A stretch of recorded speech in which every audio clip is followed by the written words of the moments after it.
everyone, welcome back to our channel startuplanes.com. I'm Namrata and I'm taking interviews of the CEOs and founders of several innovative startups in India. In today's interview, I'll be talking to Mr. Harshavardhan, the founder and principal advocate of Regulus Advocates and Consultants. Regulus Advocates and Consultants is a multidisciplinary law firm providing litigation support, legal consultancy, including drafting, vetting, negotiations, and merger acquisitions, to name a few. You want to know more about this business? Let's get into the video. Hello, sir. Thank you for joining today. I'm Namrata and I'll be taking your interview. So before we begin with the interview, would you like to be introducing yourself to the audience? Yeah, so hello all. My name is Advocate Harshavardhan Bhende. I am a practicing counsel before the Bombay High Court, and also I'm the founder and principal advocate of a startup law firm by the name of Regulus Advocates and Consultants. All right. So could you please enlighten a little about your professional background? I hail from a business family, a family that has been in the business of travel as well as construction. So it had definitely nothing to do with the field of law, but there was something about law that just caught my eye, and I decided to pursue that. And so yeah, it's been a wonderful journey being in this profession. I've enjoyed every moment of it. So yeah, it's been great. All right. So like you were saying that something about law caught your eye. So if I may ask that what prompted you to actually choose law and not just go into your family business? So, see, it was a natural thing for me to obviously be a part of the family business and join the family business. But with law, what I realized is that it allowed me the opportunity to be more expressive about what I wanted to do. It allowed me the freedom to make my own choices, and also, the ability to stand in court, defend, or fight for somebody in the court of law was just magnificent. I think it was enthralling, to say the least. And as a kid, I was always open. I was made to read a lot about these great lawyers that we've had in our past.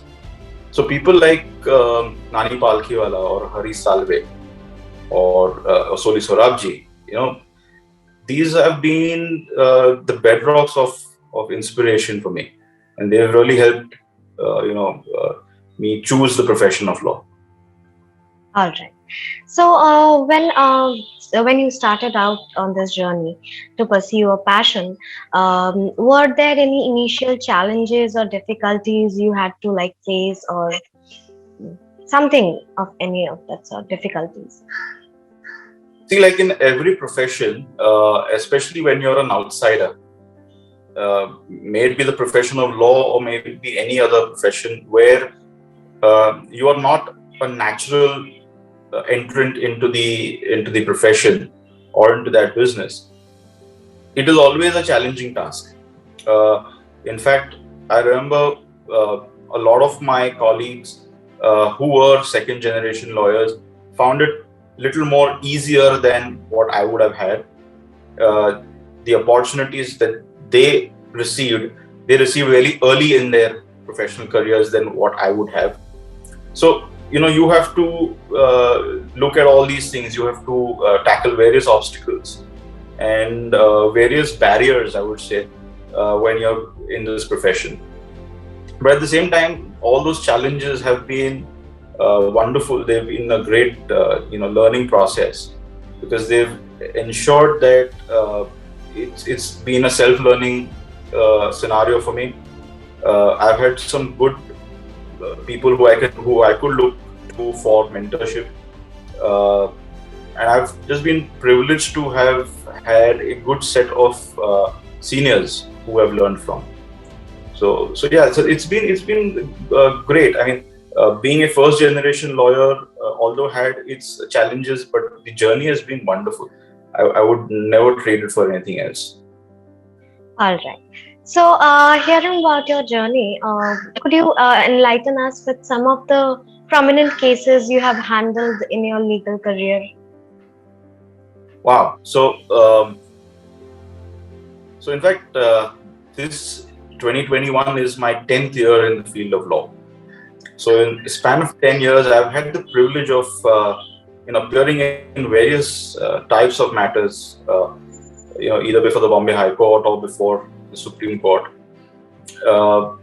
And each of them have posed, a different kind of a challenge, and have been a task in itself. But to highlight a certain prominent case, I would say recently, I think last year, I was privileged to be handling a case before the Supreme Court, which was in relation to the refund of airline tickets. Because of the lockdown and because of the pandemic, a lot of people, airline refunds were pending, airlines were not giving them back, and there were various things involved over there. So I was representing a travel association before the Supreme Court, and it so happened that I had all the people who I had looked up to as my idols appearing against me in the matter. So from the likes of Mr. Harish Salve, Mr. Mukul Rohatgi, Arvind Datar, Mr. Sanjay Hegde, all these greats of the legal field were all up against me in a matter. So it was me and my colleague versus all of them, and we were fortunate and happy to get an order in our favor in that particular case. And it so also happened that it happened to be my first reported judgment before the Supreme Court. So it was great. It was I think it was one of a feather in my cap, if I would call it.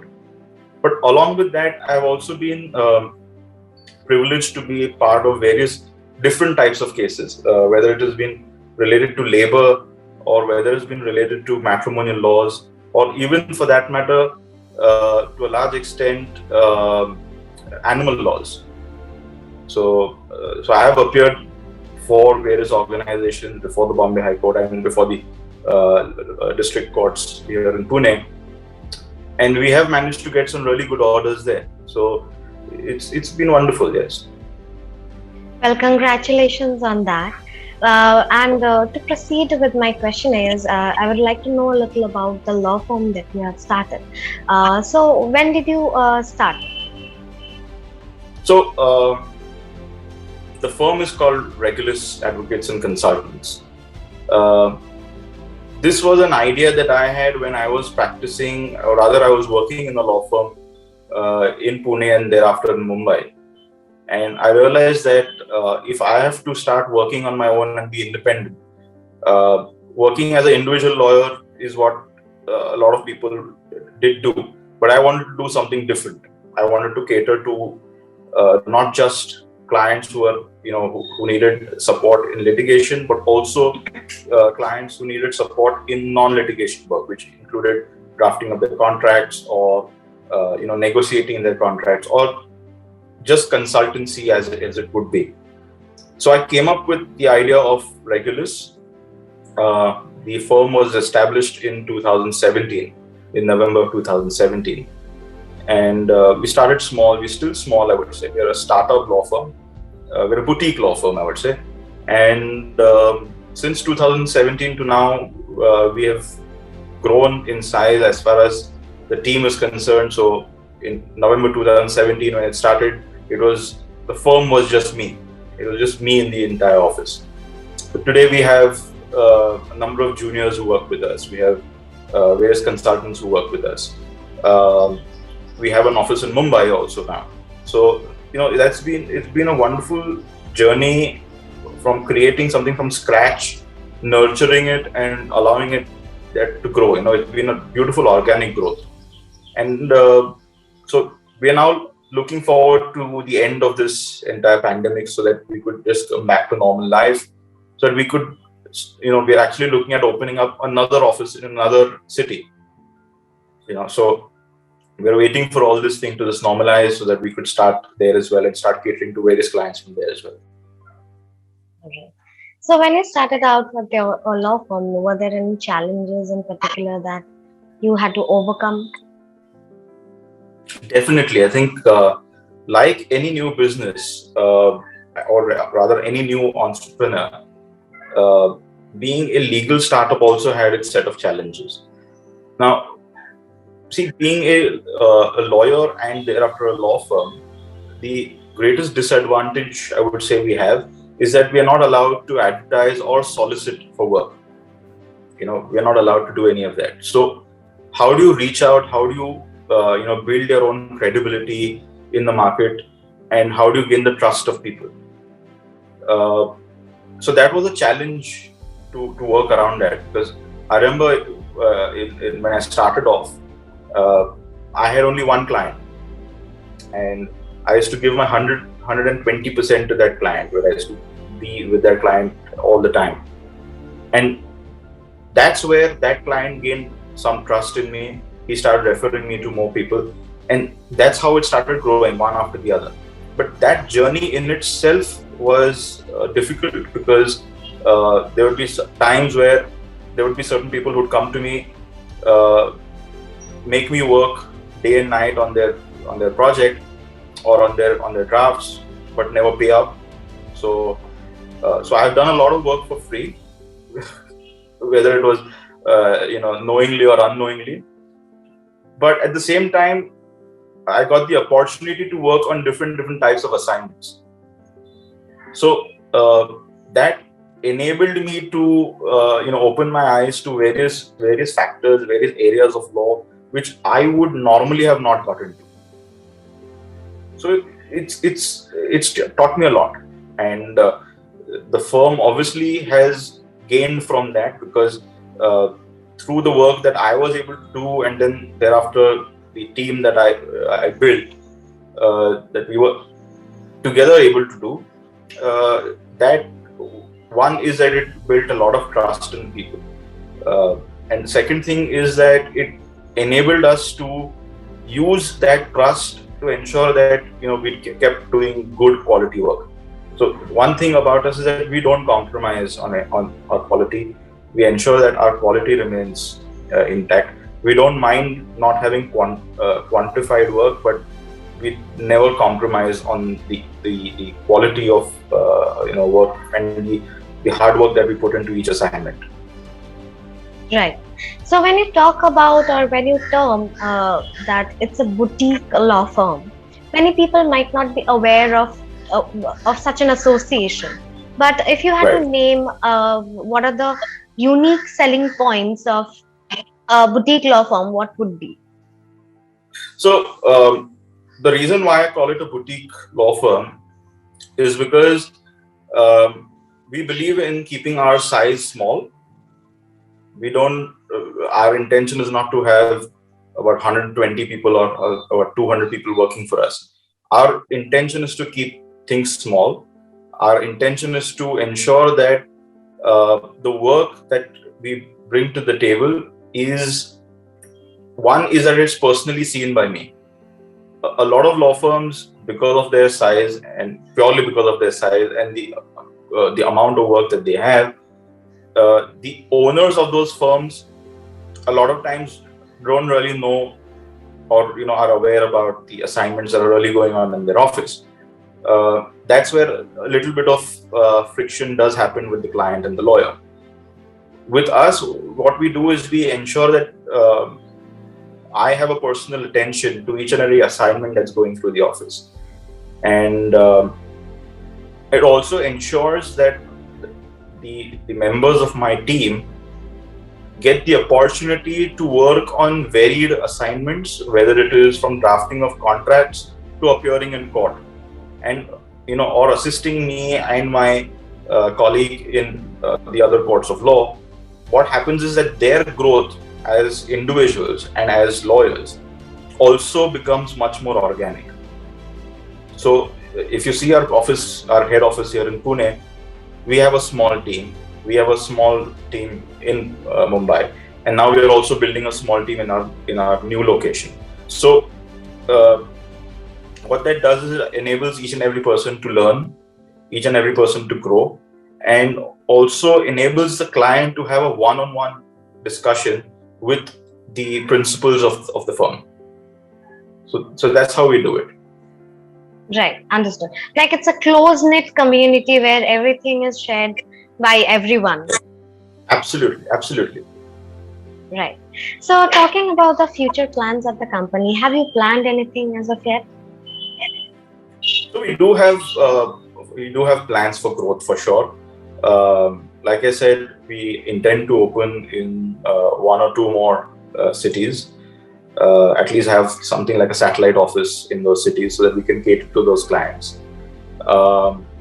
We also intend to expand the work that we are doing, so to get into more fields of law. So till date, we've never ventured into taxation law, so that's another area that we are looking at very closely. We are looking at building our presence also before the Supreme Court, which we are working on. So we are looking at that step by step. We are really not in a rush. We are taking it one step at a time, and we are enjoying every step that we take. All right. Also, one question, other than all these technical questions, is that if you were not pursuing law, what do you see yourself doing? Wow. I think I would have been a part of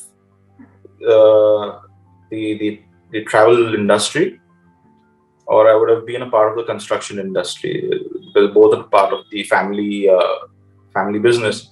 But I would think my inclination would have been more as far as travel was concerned, because I am a person who loves to travel. I love to see new destinations. So I would have definitely been a part of the travel industry for sure. So yeah. All right. So before ending this interview, would you like to share your thoughts or thank anyone in particular who has supported you throughout the journey or anything? So, see, there are a lot of people to thank. I think first and foremost, my parents and my family, because they've been one of the greatest support systems that I've had, and anybody could have asked for. Because and I would also, give a huge credit to my wife, because she's been with me. She stood behind me like a rock. The field of law is a very punishing, field, and there are times where I've had no work for months and months together, and at those times, to be a wonderful emotional support and an encouraging support is what she and my family have done. So they are a very huge factor who I would thank. Then my mentors, I started my legal journey as an intern with Mr. Ajit Kulkarni, who is a lawyer based in Pune. I learned a lot from him. In fact, whatever I do and whatever the way I speak in court and all these things are nothing but a mirror image of what he is. So I've learned a lot from him. Also, the firm that I worked for, the people within the firm, they taught me a lot. And then again, also my team, because of the close-knit structure that we have, we learn from each other. So I may be the founder and the head of the firm, but I get to learn something from them like they do from me. So, that's been a wonderful relation that we have, where we are open to each other's ideas and we are each other's mentors, I would say. So we are always open to that. That's been great. And then after that, I think to sum it all up, all the people who have idolized, just to be privileged to either see them in court, doing argue the way they do, or watching them over a period of years, reading about these people. They've been a great source of inspiration. So yeah, it's a big thank you to all of them. Couldn't have done it all without them. Okay, well, that would bring an end to this interview, but it was lovely, lovely talking to you. Thank you for taking Thank out you. your It's been a time pleasure. and yes, thank you for taking out your time and share your views about law as well as your law firm on our platform. Thank you. And thank you to Startup Lane. It's been wonderful inviting me for this interview. And do wish you all the very success in the future. Thank you, sir, for your Yeah. time. Thank, Have a great thank day. you. Right. Thank you.